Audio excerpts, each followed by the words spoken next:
সম্মানিত দর্শক বন্ধু এগ্রোফার্মে আপনাদেরকে স্বাগতম। কেন জানি আল্লাহ তাআলা এই পাখিগুলো মুক্ত করার দায়িত্ব মনে হয় আমাকেই দিয়েছে।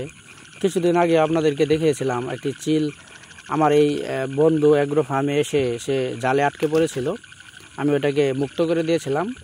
তো কালকে হঠাৎ এই পাখিটি দেখেন, মানে বসির যে সুতা থাকে, মানে আপনার এলাকায় দেখবেন ছোটো ছোটো মানে ছেলেরা যে পাখি মারার যে ফাঁদগুলো, এই ফাঁদের মধ্যে এই পাখিটা আটকে উড়ে এসে আমার এই পেঁপে গাছটার মধ্যে মানে এমনভাবে বেঁধেছে যে তার পা দিয়ে রক্ত পড়ছিল। যাই হোক, আল্লাহ তাআলা এটা আমাকে মানে এইখানে আমি কেন যেন আসছিলাম, পরে আমার এটা দেখা হয়েছে, আমি এটা দেখা পাওয়ার পরে মনে হলো যে এটাকে ছাড়ানো দরকার। তো প্রায় অনেকক্ষণ লেগেছে আমার এটা ছাড়ানোর জন্য। দেখেন যে আমি এইভাবে ছাড়াচ্ছি, মানে এতগুলা প্যাঁচ লাগছে যে বললাম না, তার পা চিরে রক্ত বের হচ্ছিল।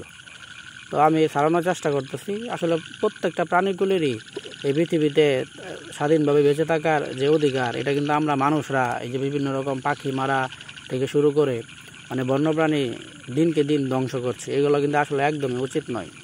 কারণ প্রত্যেকটা প্রাণীগুলিরই আপনার কিন্তু উপকার তারা করে থাকে, আপনারা জানেন। তো পাখিটিও এমন। যাই হোক, আমি পাখিটি ছাড়ানোর চেষ্টা করছি যে অলরেডি কিন্তু সুতা আমি এই পেঁপে গাছ থেকে ছাড়াতে পেরেছি। দেখেন এই যে পাখিটির পা একদম কেটে রক্ত পড়ছিল, দেখে আমার খুবই মায়া হয়।